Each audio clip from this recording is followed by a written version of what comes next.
Hello and welcome. On behalf of CME Outfitters, I'd like to welcome and thank you for joining us for Unraveling the Neuroinflammatory Pathway and Disease-Modifying Targets in Alzheimer's Disease. The CMEO Snack Series is supported by an educational grant from Novo Nordisk.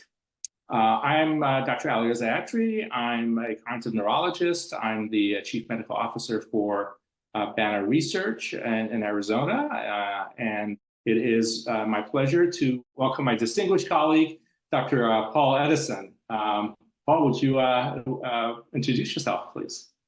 Thank you very much. I'm Paul Edison. I'm the Professor of Neuroscience at Imperial College London, and I lead the Imperial College Memory Research Center. I'm also Honorary Professor at Cardiff. So I've been working primarily on neuroinflammation in Alzheimer's disease and leading both clinical and research activities at Imperial. Thank you. Great, and very, very happy to have Dr. Edison with us as a world expert on this topic. So as part of this activity, we also have interactive animation components. Additionally, throughout this CMEO snack, you will see parts of these animated components and where it fits into our discussion. All right, to frame the discussion today, let me first review our learning objective. Our goal is that for this CME snack, that you can evaluate the broad role of neuroinflammation in the pathology and progression of neurodegeneration, Alzheimer's disease, and the clinical syndromes of MCI going to AD dementia. All right, so we're going to start. Dr. Edison, my first question to you is, can you begin by discussing the role of a healthy inflammatory system and neuroimmune system? What does this consist of, and how has our thinking changed over the years, and how could it contribute to the biopathology of AD? Thank you very much, Dr. Atri. So I think one of the things which is very clear is we have got these microglia in the brain right from the birth. So that the purpose of the microglia is to protect the brain. So what happens over a period of time? So if you were to look at what the glia is doing, it is surveying the brain and it is trying to protect. So we have the resting microglia. These microglia have got the ramified process, and when the brain is in the surveil, or when the microglia is surveying the brain, these ramified processes are in constant activation, and they sort of detect any changes happening in the brain. And when there is a damage, or in the Alzheimer's disease case, where there is accumulation of amyloid protein, you can see these microglia transforms its shape with a view to actually phagocytose the toxic products. And these microglia transformation can actually happen within 48 hours or 24 to 48 hours time. Amyloid-beta, particularly soluble monomer in oligomer forms, exerts toxic effects that lead to neuronal damage and loss. Amyloid-beta initially exists as monomers, which can aggregate into oligomers. These oligomers then further assemble into protofibrils, which are intermediate structures. Finally, protofibrils undergo additional structural changes and aggregation to form mature fibrils, which are the main components of amyloid plaques found in the brains of individuals with Alzheimer's disease. Evidence suggests that normal actions of sodium-potassium ATPase pumps, alpha-2A autoreceptors, activation of GSK3-beta, and other processes, can be adversely impacted by amyloid beta. Additionally, excessive and chronic immune system activation can be both an initiator of and response to the presence of amyloid beta pathology in the brain. Now, if you were to actually look at what happens in the disease stage, these microglia, which are predominantly coming from the brain, and a small percentage which can come from the periphery, they get activated And once these microglia gets activated and the initial purpose of protective function of the brain becomes overwhelmed, and then there is damaging effect of the microglia sets in. So this damaging microglia can secrete several pro-inflammatory cytokines, and these pro-inflammatory cytokines can actually lead on to significant neuronal damage. When there is a toxic insult, particularly in the form of deposition of amyloid in case of Alzheimer's disease, and other toxic protein accumulates, these microglia gets activated. And the activation of these microglia leads on to neuronal damage. However, there are several processes happens in between. They secrete the toxic proteins, and these toxic proteins also causes a vicious cycle of neuroinflammation and neurodegeneration. These toxic proteins also can cause increased blood-brain barrier permeability, which leads on to increased infiltration of the peripheral inflammatory cells. This vicious cycle can carry on unless we can intervene by some treatment or clearing the toxic insult. In cerebral amyloid angiopathy, CAA, amyloid beta 40, depicted here in green, is deposited into walls of cerebral blood vessels. 80% of patients with Alzheimer's disease have evidence of CAA pathology. These deposits lead to replacement of smooth muscle cells by amyloid and increased blood-brain barrier permeability. Disruptions in barrier integrity allow the infiltration of immune cells from peripheral inflammation into the brain parenchyma. And there are several factors which could actually influence the glial activation, and in a sense that mediates quite a lot of toxic proteins in the brain.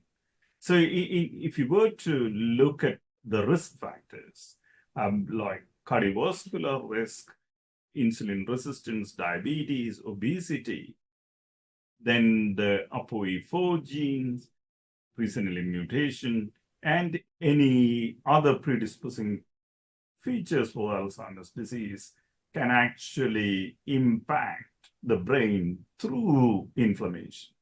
Even though we knew the inflammation is an important factor, so far we have been focusing primarily on amyloid and lately on tau, but what we are seeing is inflammation plays a significant role in the neurodegenerative process.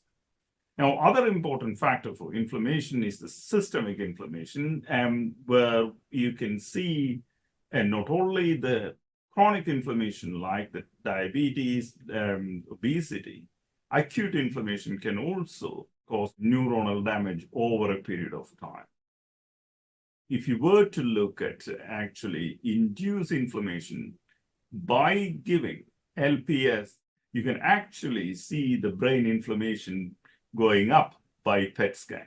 So this is very clearly demonstrated. So it shows that the systemic inflammation can influence the central inflammation even in humans. And it is a real challenge actually to prevent the systemic inflammation, because over a period of years, we accumulate these toxic proteins and these toxic insults. And this is a significant challenge. But in the case of diabetes and obesity, treatment of these conditions can have a significant impact. Optimal levels of inflammatory mediators in the bloodstream help to regulate immune responses in the brain. Peripheral inflammation and hyperglycemia can compromise the integrity of the blood-brain barrier. Infiltrating immune cells can trigger microglial activation and astrocyte reactivity, leading to neuronal damage and cognitive impairment. When inflammatory cytokines bind to this neuron, downstream phosphorylation inhibits insulin signaling at its receptor. Unlike in peripheral tissues, insulin in the brain does not control glucose uptake. Instead, it modulates many neuronal processes. Inhibited insulin signaling results in increased activity of GSK3 beta and tau phosphorylation. Thank you, Dr. Edison. So yeah, so very clearly link between chronic systemic inflammation, these metabolic syndromes, and both contributing or exacerbating, proteinopathies that are already occurring in the brain.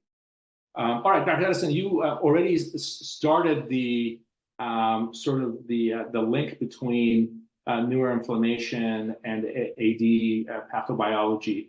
What would you say is our current understanding or models of AD pathobiology, everything from amyloid accumulation to tangles and impacts on neuroinflammation, how this works into it, vascular components, mitochondria, lysosomes, and so on and so forth. Yeah, so the inflammation is actually a vital part of the pathogenesis of Alzheimer's disease.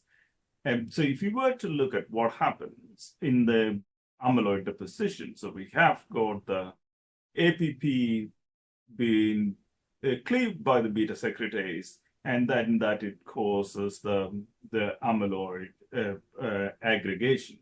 Now, these amyloid aggregation actually induces microglial activation. So the first response of this amyloid as a toxic protein is the microglia wants to clear the amyloid. So these microglia, the so-called anti-inflammatory phenotype of microglia gets activated. So the idea of these anti-inflammatory microglia is to clear these amyloids. What happens in real life is these anti-inflammatory phenotypes of microglia either become dysfunctional or become overwhelmed by the aggregation of the amyloid protein. See, these amyloid protein then causes overactivation of the microglia. And either these anti-inflammatory microglia can switch to pro-inflammatory microglia, or indeed there could be other pro-inflammatory microglial activation. Once these pro-inflammatory microglial activation happens, that can secrete several toxic proteins. So one of them is IFIT-M3, and then there is a secretion of zinc, and it also causes increased aggregation of A-beta. Now, on the other hand, it can also secrete IL-1 beta, TNF-alpha, and reactive oxygen species. And those things actually causes activation of kinases. And these kinases can actually phosphorylate tau. So that can cause the tau hyperphosphorylation, and which lead to tau nanomers as well as oligomers. And then it can then lead on to tau tangle formation. And once the tau tangles are formed, these tangles are exogenous to, or they're not supposed to be in the brain. Hence, these tau tangles actually causes a vicious microglial activation. And then you can have a vicious loop of tangle formation, microglial activation, and again, that spreads in a vicious manner. Similarly, the amyloid also spreads in a vicious manner. So if you have to actually intervene, you need to intervene this vicious cycle, and then either by the drugs or by clearing these toxic products. In a recent study, amyloid-beta was associated with the development of dysregulated tau phosphorylation by kinases, such as GSK3-beta, but only in individuals who were positive for astrocyte reactivity. Astrocyte reactivity is associated with disruption of synaptic function and exacerbation of neuroinflammation. There is progressive tau accumulation in neighboring cells, promoting the release of reactive oxygen species and contributing to the progression of neuronal death.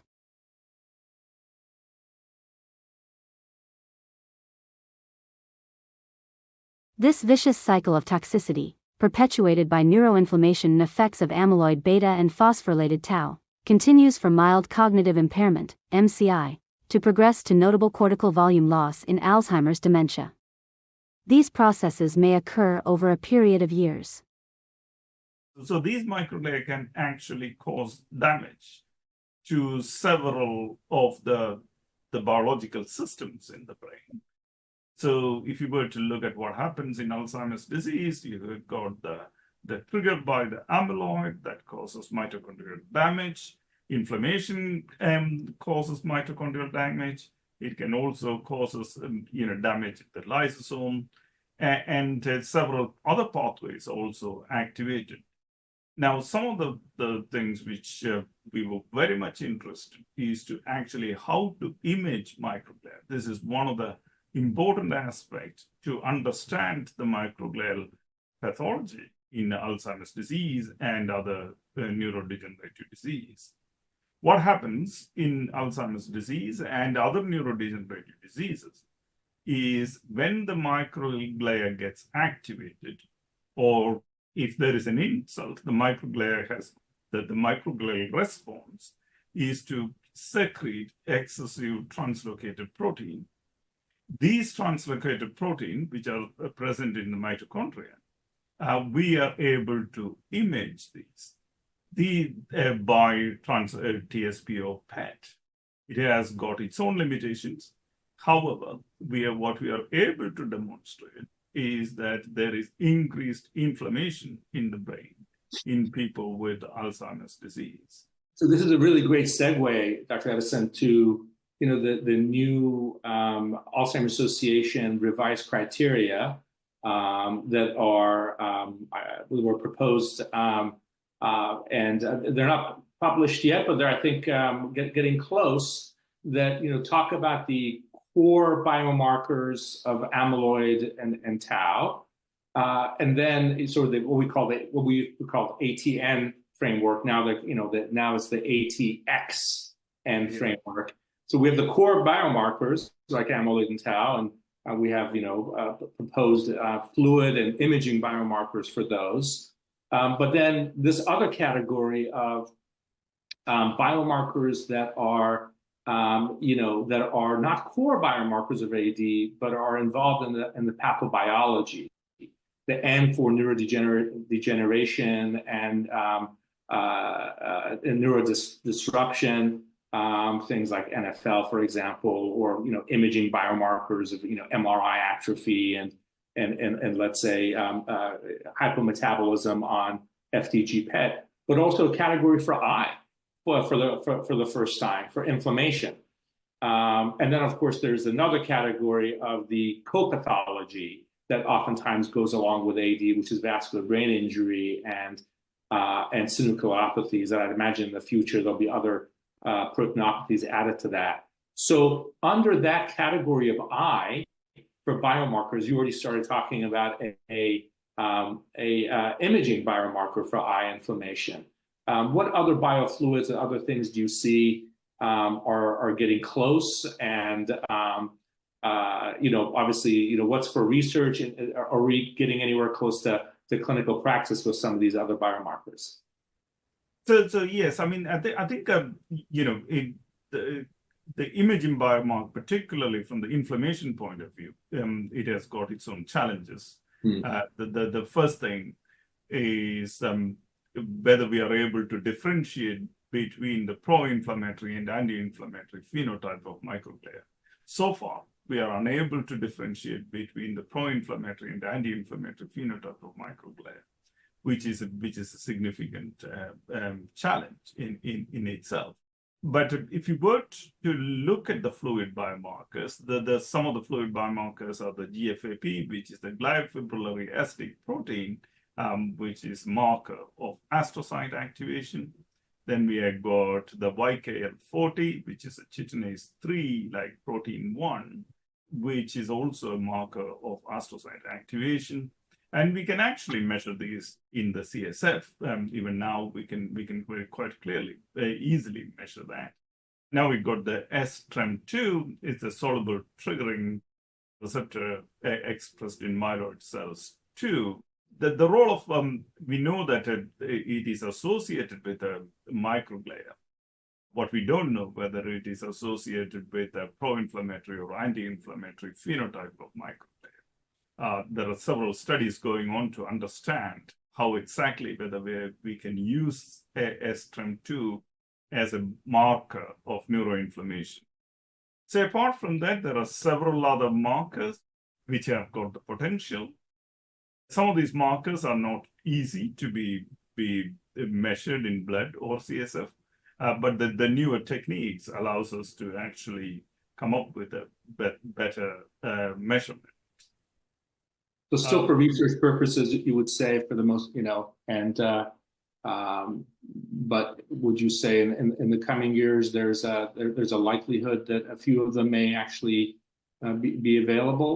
Things like GFAP, for example.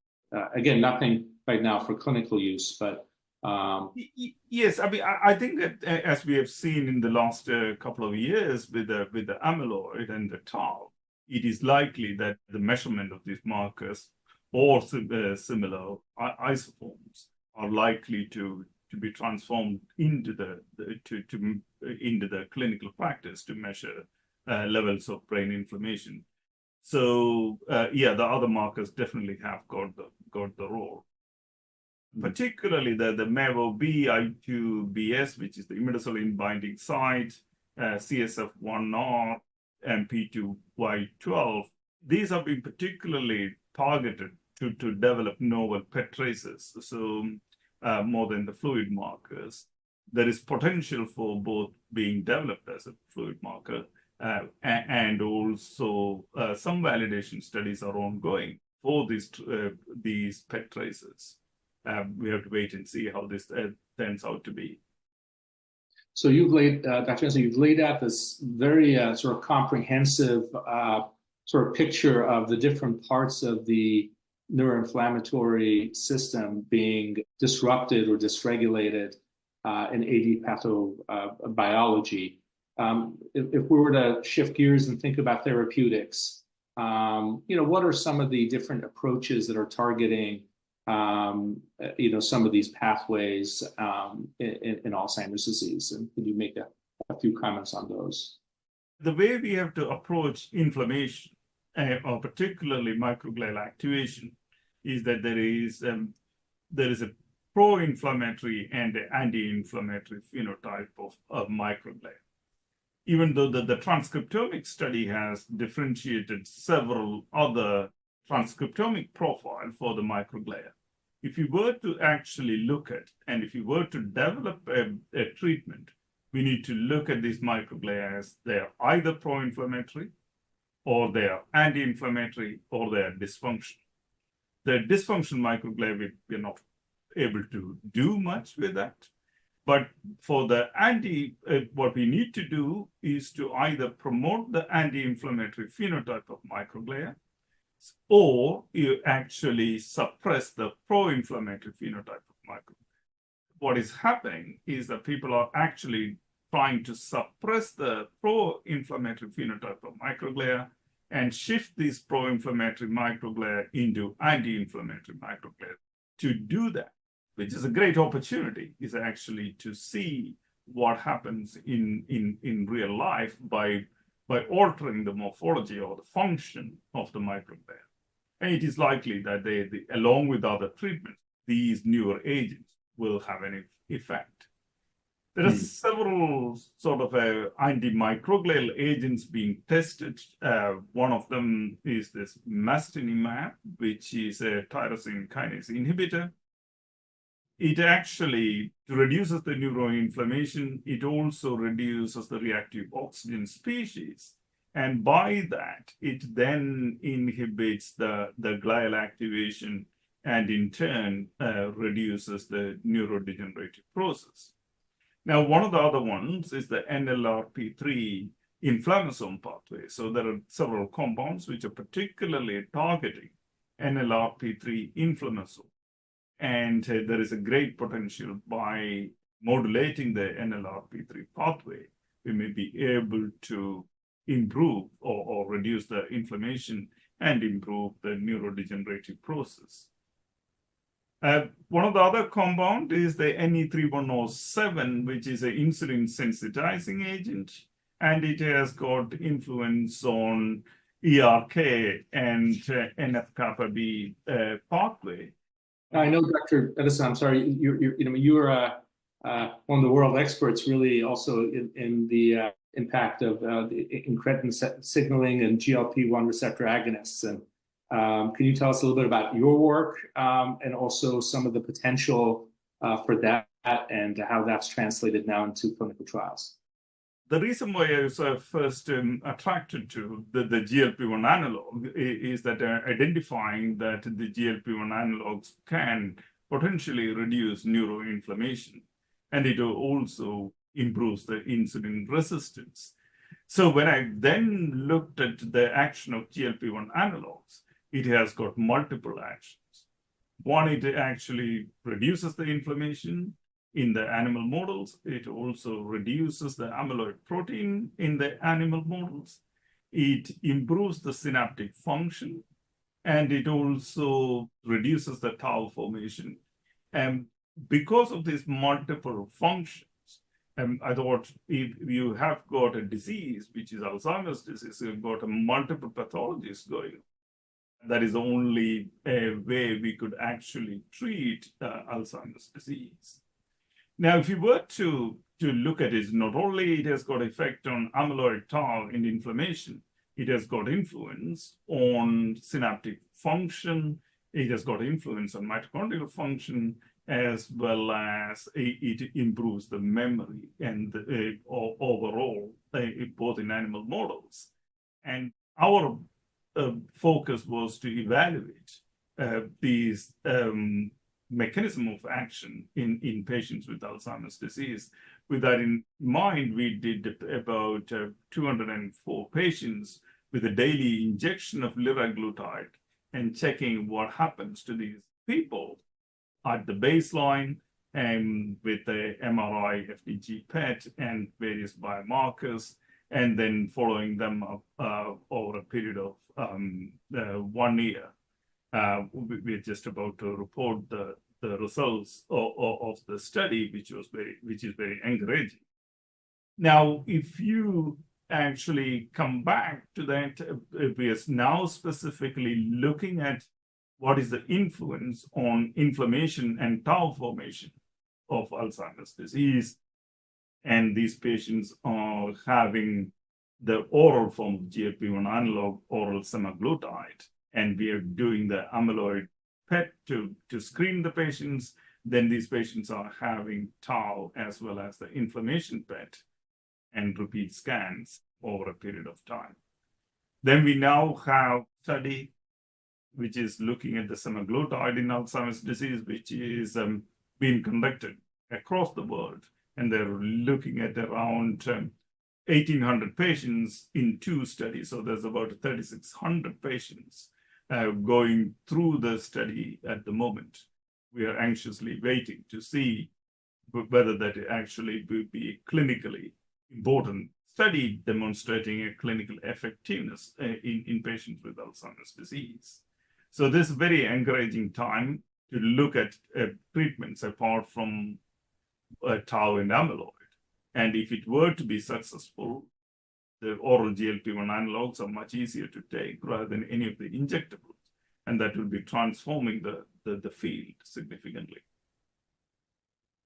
Well, thank you very much, Dr. Edison. That was, I think, a good place to summarize our SMART goals, specific, measurable, attainable, relevant, and timely, which were to differentiate sort of the healthy actions of the neuroimmune system versus dysregulation resulting from chronic inflammation and other neurodegenerative conditions such as Alzheimer's disease, and also to think about the biomarkers and also identify potential therapeutic targets of neuroinflammation in Alzheimer's disease, particularly in the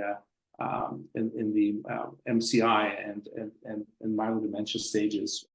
This CMEO snack is the second of a 3-part series. We hope that you'll take advantage of the other 2 snacks in the series, where we'll discuss also current emerging best practices for timely screening and detection and diagnosis of MCI and mild dementia and Alzheimer's disease, and also recent and emerging therapeutic options in AD. Thank you again, Dr. Edison, for sharing your knowledge with us and joining us today. And I want to thank the audience also for participating and for also being interested and engaged in providing the best care for our patients and their patients with Alzheimer's disease. Thank you again, Dr. Edison. Be well. Take care. Bye-bye now. Thank you.